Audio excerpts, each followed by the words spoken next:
Yes, അപ്പോൾ doctor ആവാനും engineer ആവാനും ഒക്കെ ആഗ്രഹമുള്ള ഒരുപാട് കുട്ടികൾ എൻ്റെ മുന്നിലുണ്ടാകും. നിങ്ങൾ എക്സാംസ് എഴുതിക്കൊണ്ടിരിക്കുന്നവരായിരിക്കും, ചിലപ്പോൾ ഓൾറെഡി റിപ്പീറ്റ് ചെയ്യുന്ന കുട്ടികളായിരിക്കും. ആരാണെന്നുണ്ടെങ്കിലും നിങ്ങൾക്കൊരു വളരെ സന്തോഷം നൽകുന്ന വാർത്തയായിട്ടാണ് ഞാൻ വന്നിട്ടുള്ളത്. നമ്മളുടെ യോധ എൻഡ് ക്രാഷ് ബാച്ച് നമ്മൾ എന്ത് ചെയ്യാണ്, ഇൻട്രൊഡ്യൂസ് ചെയ്യാൻ വേണ്ടി പോവാണ് കേട്ടോ. സോ യോധ ബാച്ച് എന്ന് പറയുന്നത് കേരളത്തിലെ തന്നെ ഏറ്റവും മികച്ച ക്രാഷ് പ്രോഗ്രാം ആയിട്ടാണ് എജുപോർട്ട് ഇൻട്രൊഡ്യൂസ് ചെയ്യുന്നത്. അതും for NEET, KEAM and CUET ഈ 3 കോഴ്സുകൾക്കുമാണ് നമ്മൾ എന്ത് ചെയ്യുന്നത്, ക്രാഷ് ബാച്ച് നമ്മൾ പ്രൊവൈഡ് ചെയ്യുന്നത്. സോ നമ്മുടെ എക്സാം ഡേറ്റ്സ് നിയർ ആണ്. ഏകദേശം മെയ് ആകുമ്പോഴേക്ക് നീറ്റ് എക്സാം നടക്കുന്നു. ബാക്കി എക്സാംസ് ഒക്കെ അതിന്റെ വഴിക്ക് ഓരോ ഡേറ്റുകൾ അനൗൺസ് ചെയ്ത് ആ ഒരു സമയം, അതായത് വെക്കേഷൻ ടൈം ഒക്കെ ആകുമ്പോഴേക്കും നമ്മൾ കോമ്പറ്റേറ്റീവ് എക്സാംസിലേക്ക് കടക്കുവാണ്. സോ നമ്മളുടെ ഈ ഫാക്കൾട്ടി ലൈനപ്പ് കണ്ടാൽ തന്നെ നിങ്ങൾക്ക് മനസ്സിലാകും, അത്രയും കിടിലൻ ഫാക്കൾട്ടി പൂൾ വെച്ചിട്ടാണ് നിങ്ങൾക്ക് ഈ ഒരു ക്രാഷ് ബാച്ച് നമ്മൾ എന്ത് ചെയ്യുന്നത്, അനൗൺസ് ചെയ്യുന്നത്. ഇതിന്റെ ഏറ്റവും വലിയ പ്രത്യേകത എന്ന് പറഞ്ഞു കഴിഞ്ഞാൽ, നിങ്ങൾ വിചാരിച്ച പോലെ വെറുതെ ഞങ്ങൾ എന്തെങ്കിലുമൊക്കെ തന്നിട്ട് കുറച്ച് ക്ലാസ്സസ് തന്നിട്ട് അങ്ങോട്ട് ഉടായിപ്പ് കളിച്ച് നിങ്ങളെ കൊണ്ടുപോകാനല്ല ഞങ്ങൾ ഞങ്ങളുടെ ബാച്ചിലേക്ക് വിളിക്കുന്നത്. നിങ്ങൾക്ക് കിട്ടാൻ പോകുന്നത് ഡെയിലി റെക്കോർഡഡ് ക്ലാസ്സസ്. അപ്പൊ നിങ്ങൾ പറയുമോ, ഇതിപ്പോ എല്ലായിടത്തും ഉണ്ടല്ലോ. ഉണ്ടാകും, പക്ഷെ നടത്തതാണെങ്കിൽ ഞെട്ടുക. ഡെയിലി റെക്കോർഡഡ് ക്ലാസ്സസ് നിങ്ങൾക്ക് കിട്ടുന്നുണ്ട്. Then you have daily live. Daily നിങ്ങൾക്ക് എന്തുണ്ടാകും, ഫാക്കൾട്ടീസുമായി നേരിട്ടുള്ള ലൈവ് സെഷൻസ് ഉണ്ടാകും. അടുത്തതാണ് ഏറ്റവും വലിയ ഞെട്ടല്, ഡെയിലി ഡൗട്ട് ക്ലിയറൻസ്. യെസ്, നിങ്ങൾക്ക് നേരിട്ട് ഏത് ക്വസ്റ്റ്യൻസും എന്ത് ഡൗട്ടും ക്ലിയർ ചെയ്യാൻ ഡെയിലി നിങ്ങൾക്ക് ഡൗട്ട് ക്ലിയറൻസ് സെഷൻസ് വരെ നമ്മൾ എന്ത് ചെയ്യുന്നുണ്ട്, നിങ്ങൾക്ക് വേണ്ടി തരുന്നുണ്ട്. സോ ഇത്രയും സർവീസസ് എല്ലാം നമ്മൾ നിങ്ങൾക്ക് തരുന്നത് അത്രയും റീസണബിൾ ആയിട്ടുള്ള വളരെ കുറഞ്ഞൊരു ഫീസ് സ്ട്രക്ചറിലും കൂടിയാണ്. നമ്മളുടെ ഫീസ് സ്ട്രക്ചർ നോക്കുകയാണെന്നുണ്ടെങ്കിൽ, നമ്മുടെ ബാച്ച് സ്റ്റാർട്ട് ചെയ്യുന്നത് March 29 അതായത് നമ്മുടെ ബോർഡ് എക്സാം കഴിഞ്ഞതിന് ശേഷമാണ് നമ്മുടെ ഈ ബാച്ച് സ്റ്റാർട്ട് ചെയ്യുന്നത്. സോ March 29 നമ്മുടെ നീറ്റ് CUET ബാച്ചസ് സ്റ്റാർട്ട് ചെയ്യുക. കീമിനാണെന്നുണ്ടെങ്കിൽ ഫസ്റ്റ് ബാച്ച് March 18 തുടങ്ങുന്നുണ്ട്. സെക്കൻഡ് ബാച്ച് നമ്മൾ സ്റ്റാർട്ട് ചെയ്യുന്നത് March 29 സോ നീറ്റിന് പഠിക്കുന്ന കുട്ടികളാണ്, അല്ലെങ്കിൽ പ്രിപ്പയർ ചെയ്യുന്ന കുട്ടികളാണെന്നുണ്ടെങ്കിൽ നമ്മൾ ഓൾറെഡി ചാർജ് ചെയ്തുകൊണ്ടിരുന്നത് 4,999 ആയിരുന്നു. ഇപ്പം നമ്മൾ ഫീസ് ഡ്രോപ്പ് ചെയ്തു, 4,499 ആണ് ഇപ്പം നമ്മളുടെ കോഴ്സ് ഒരു ഓഫറിൽ നമ്മൾ സെല് ചെയ്യുന്നത് കേട്ടോ. സോ March 29 സ്റ്റാർട്ട് ചെയ്യുന്ന നീറ്റ് ക്രാഷ് ബാച്ചിലേക്ക്, യോധ എൻഡ് ക്രാഷ് ബാച്ചിലേക്ക് ഫീസ് വരുന്നത് വെറും 4,499 ആണ്. ആൻഡ് നമ്മളുടെ CUET ബാച്ചിലേക്കാണെന്നുണ്ടെങ്കിൽ നമ്മൾ 7,499 കോഴ്സാണ് ഇപ്പം നിങ്ങൾക്ക് 5,499 നമ്മൾ സെല് ചെയ്യുന്നത്. സോ 5,499 മാത്രമാണ് CUET കോഴ്സിലേക്ക് നമ്മൾ എന്ത് ചെയ്യുന്നത്, നിങ്ങളുടെ അടുത്ത് നിന്ന് ചാർജ് ചെയ്യുന്നത്. സോ ഈ ഒരു ക്രാഷ് ബാച്ചിൽ ഇപ്പോൾ CUET നീറ്റ് ഒക്കെ പറയുകയാണെന്നുണ്ടെങ്കിൽ, CUET-യിലൊക്കെ നമ്മളുടെ ക്രാഷിൽ നിന്ന് ഫസ്റ്റ് ചാൻസിൽ തന്നെ നല്ല നല്ല കോളേജസിലേക്ക് എത്തിപ്പെട്ട ഒരുപാട് കുട്ടികളുടെ ഇന്റർവ്യൂസ് ഒക്കെ നമ്മുടെ ചാനലിൽ നിങ്ങൾക്ക് കാണാൻ പറ്റും. സോ അത്രയും എഫക്റ്റീവ് ആയിട്ടുള്ള ഒരു ക്രാഷ് ബാച്ചാണ് നമ്മളുടെ CUET ക്രാഷ് ബാച്ച്.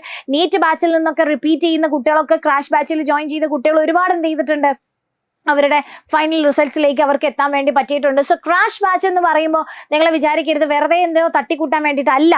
നിങ്ങൾ ഹാർഡ് വർക്ക് ചെയ്യാൻ റെഡിയാണെന്നുണ്ടെങ്കിൽ ഈ സർവീസസ് എല്ലാം നമ്മൾ നിങ്ങൾക്ക് തരുമ്പോൾ നിങ്ങൾ അതിനനുസരിച്ച് പഠിക്കാൻ റെഡിയാണെന്നുണ്ടെങ്കിൽ നിങ്ങൾക്കും ഇതുപോലെ എന്ത് ചെയ്യാൻ പറ്റും, ക്രാക്ക് ചെയ്തെടുക്കാൻ വേണ്ടി പറ്റും.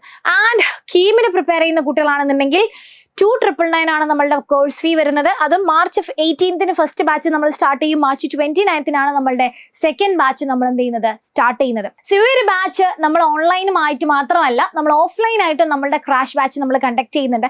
സോ ഓൺലൈനിലേക്കും ഓഫ്ലൈനിലേക്കും ഈ ഫീസ് കാരണം നിങ്ങൾ പേടിക്കേണ്ട ആവശ്യമില്ല. കാരണം ഓൺലൈനിലും ഓഫ്ലൈനിലും നമ്മൾ ഇതേപോലെ എന്ത് ചെയ്യുന്നുണ്ട്, നമ്മൾ നിങ്ങളുടെ PCM അല്ലെങ്കിൽ PCB മാർക്സ് +1 മാർക്സ് ബേസ് ചെയ്തുകൊണ്ട് നമ്മൾ സ്കോളർഷിപ്സ് പ്രൊവൈഡ് ചെയ്യുന്നുണ്ട്. ഹാപ്പി ആയില്ലേ?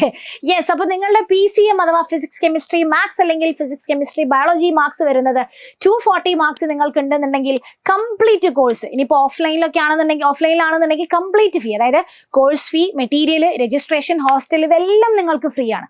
കംപ്ലീറ്റ് ഒരു പൈസ തരാതെ ഞങ്ങളെ കൂടെ നിങ്ങൾക്ക് പഠിച്ച് അടിപൊളിയായി സെറ്റാക്കി നിങ്ങൾക്ക് പോവാം. ഓക്കെ, ഇനി ഓൺലൈനിലാണെന്നുണ്ടെങ്കിൽ 100% കോസ്റ്റ് ഫീ, നിങ്ങൾ ഒറ്റ പൈസയും തരണ്ട, നിങ്ങൾക്ക് ഫ്രീ ആയിട്ട് ഓൺലൈനിൽ നമ്മുടെ ക്രാഷ് പ്രോഗ്രാം പഠിക്കാം. ഇനി നിങ്ങളുടെ സ്കോർ വരുന്നത് 239, ഒറ്റ മാർക്കേ കുറവുള്ളൂ എന്നുണ്ടെങ്കിൽ കംപ്ലീറ്റ് ഫീ നിങ്ങൾക്ക് ഫ്രീ ആണ് കേട്ടോ. ഓഫ്ലൈനിൽ നിങ്ങൾക്ക് ഫീസ് കംപ്ലീറ്റ് ഫ്രീ ആണ്. ഓഫ്ലൈനിന്റെ ഫീസ് നിങ്ങൾ കൊടുക്കണ്ട. കോഴ്സ് ഫീ, മെറ്റീരിയൽ, രജിസ്ട്രേഷൻ, നിങ്ങൾ ഹോസ്റ്റൽ ഫീ മാത്രം കൊടുത്താൽ മതി, ബാക്കിയെല്ലാം നിങ്ങൾക്ക് ഫ്രീ ആയിരിക്കും. ഓക്കെ, ആൻഡ് 100% കോഴ്സ് ഫീ ആണ്. ഓൺലൈനിലാണെങ്കിൽ 100% കോഴ്സ് ഫീ ആണ് നിങ്ങൾക്ക് വരുന്ന ഓഫർ കേട്ടോ. ഇനി 238 മാർക്സ് ആണ് നിങ്ങളുടെ മാർക്ക് എന്നുണ്ടെങ്കിൽ ഓഫ്ലൈനിൽ നിങ്ങൾ 90% കോഴ്സ് ഫീ നിങ്ങൾക്ക് എന്താണ്, ഫ്രീ ആണ്. അതായത് നിങ്ങൾ 10% കൊടുത്താൽ മതി. ഓക്കെ 10% നിങ്ങൾ കൊടുത്താൽ മതി, 90% നിങ്ങൾക്ക് ഓഫാണ്. അപ്പോൾ 10% ഫീസ് പ്ലസ് ഹോസ്റ്റൽ ഫീസ് നിങ്ങൾ പേ ചെയ്താൽ മതി.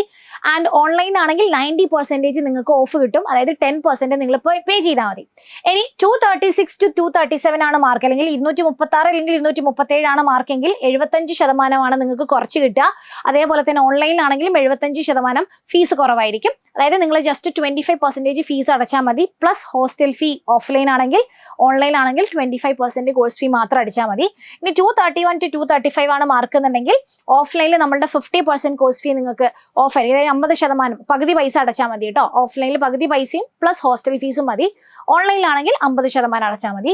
ഇനി 221 to 230 ആണെങ്കിൽ 30% ആണ് ഓഫ് വരുന്നത്, ഓൺലൈനിലും 30% ആണ് ഓഫ് വരുന്നത്. 201 to 220 ആണെങ്കിൽ 20% and 20% ആണ് ഓഫ് വരുന്നത്. 180 to 200 ആണെങ്കിൽ 10% കോസ്റ്റ് ഫീ ആണ് ഓഫ് കേട്ടോ. 10% അടച്ചാൽ മതി എന്നല്ല, 10% ആണ് നിങ്ങളുടെ ഓഫ് വരുന്നത്, ബാക്കി 90% ഫീസ് നിങ്ങൾ അടച്ചാൽ മതി. ഓൺലൈനിലാണെങ്കിലും നിങ്ങൾക്ക് 10% എന്ത് കിട്ടും, സ്കോളർഷിപ്സ് അവൈലബിൾ ആയിരിക്കും. സോ ഇനി ആലോചിച്ച് നിൽക്കരുത്, എക്സാം ആണെന്ന് വിചാരിച്ച് അതൊക്കെ കഴിഞ്ഞിട്ട് തീരുമാനിക്കാമെന്ന് വിചാരിക്കരുത്. കാരണം ഇപ്പോഴേ ആ ഒരു ചൂടിൽ നമ്മളൊരു തീരുമാനം എടുക്കുമ്പോഴാണ് നമ്മുടെ ഫ്യൂച്ചർ നമുക്ക് അത്രയും സെറ്റ് ആക്കാൻ വേണ്ടി പറ്റുള്ളൂ. സോ എക്സാം ഒക്കെ കഴിഞ്ഞ് അതിൻ്റെ ഒക്കെ ഒരു മടിയിലൊന്നും നമുക്ക് ചിലപ്പോൾ ഇത് എന്തായിക്കോളണം പറ്റിക്കോളണമെന്നില്ല, അടിപൊളിയായിട്ട് നമുക്കിത് വർക്ക്ഔട്ട് ചെയ്യാൻ പറ്റിക്കോളണമെന്നില്ല. സോ നിങ്ങൾ വലിയ ഡ്രീമുള്ള ആൾക്കാരാണെന്നുണ്ടെങ്കിൽ നമുക്ക് ഒരിക്കലും ഈ എക്സാം ഒന്നും ഒരിക്കലും നമുക്കൊരു ബാരിയറേ ആവാൻ പാടില്ല. നമ്മളുടെ ഫ്യൂച്ചറും നമ്മളുടെ കാര്യങ്ങളും ഒക്കെ നമ്മൾ ഓൾറെഡി ഡിസൈഡ് ചെയ്ത് വെച്ചിട്ടുണ്ടാകണം. സോ അതിലേക്കായിരിക്കണം നിങ്ങളുടെ കംപ്ലീറ്റ് ഫോക്കസും വരേണ്ടത്. സോ അടിപൊളിയായിട്ട് പഠിക്കുക. നമ്മളുടെ ബാച്ചിൽ ജോയിൻ ചെയ്യാൻ റെഡി ആണെന്നുണ്ടെങ്കിൽ താഴെ നമ്മുടെ ലിങ്കും കാര്യങ്ങളൊക്കെ നമ്മൾ കൊടുത്തിട്ടുണ്ടാകും, ജസ്റ്റ് ക്ലിക്ക് ഓൺ ഇറ്റ്, അതിൽ രജിസ്റ്റർ ചെയ്യുക, ബാക്കി ഡീറ്റെയിൽസ് എല്ലാം നിങ്ങൾക്ക് അവിടെ കിട്ടിക്കോളും. സോ ഇതാണ് നമ്മുടെ ഫീ സ്ട്രക്ചറും. ആൻഡ് ബാച്ച് സ്റ്റാർട്ട് ചെയ്യുന്നത് March 29 അധികം ആലോചിക്കാൻ നമ്മുടെ കയ്യിൽ സമയമില്ല, പെട്ടെന്ന് തന്നെ എന്ത് ചെയ്യുക, അഡ്മിഷൻ എടുക്കുക. അത് ലിമിറ്റഡ് സീറ്റ്സ് ആയിരിക്കും, ഓഫ്ലൈൻ ഒക്കെ ആണെങ്കിൽ ഉറപ്പായിട്ടും ലിമിറ്റഡ് സീറ്റ്സ് ആയിരിക്കും. നമ്മളുടെ അക്കോമഡേഷൻ അല്ലെങ്കിൽ നമുക്ക് എത്ര കുട്ടികളാണോ നമുക്ക് അക്കോമഡേറ്റ് ചെയ്യാൻ പറ്റുന്നത് അത്രയും കുട്ടികൾക്ക് മാത്രമേ നമ്മൾ ക്രാഷ് പ്രൊവൈഡ് ചെയ്യുന്നുണ്ടാവുള്ളൂ. സോ പെട്ടെന്ന് തന്നെ ഓഫ്ലൈൻ ഒക്കെ തീരുമാനിക്കുന്നവരാണെങ്കിൽ പെട്ടെന്ന് തന്നെ എന്ത് ചെയ്യുക, അഡ്മിഷൻ എടുക്കുക, സീറ്റ് ബുക്ക് ചെയ്യുക. ഓൺലൈൻ ആണെന്നുണ്ടെങ്കിലും കുറച്ച് കഴിയുമ്പോൾ ചിലപ്പോൾ ഈ ഫീസ് ഒക്കെ മാറാനുള്ള സാധ്യതയുണ്ട്. സോ പെട്ടെന്ന് തന്നെ എന്ത് ചെയ്യുക, അഡ്മിഷൻ എടുക്കുക. അപ്പോൾ താഴെ ലിങ്ക് കൊടുത്തിട്ടുണ്ടാകും, just click on it, register now and come to us, secure your dreams.